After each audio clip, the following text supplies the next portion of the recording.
Hi, I'm Barbara, and we're here at Austin Creative Reuse, and today I'm going to make a menorah.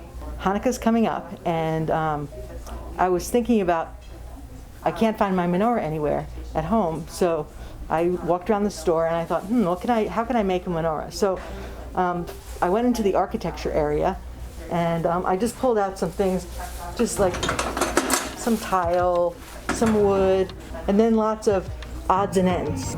And then I also found a bunch of other little nuts and screws, and I started just playing with them.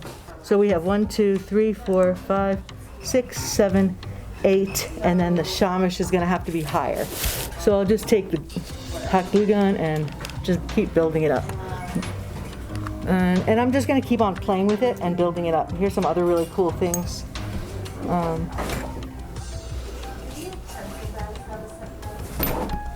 This is a really cool piece of wood, and it's real simple. So I would just do 8, and then we'll make one taller. And then everything's going to be glued down. So it's really simple. Something like this is super simple.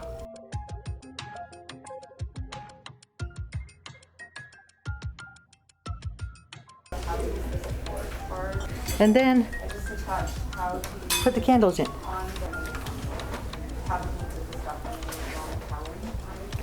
And so there's a really simple menorah for Hanukkah. Alrighty.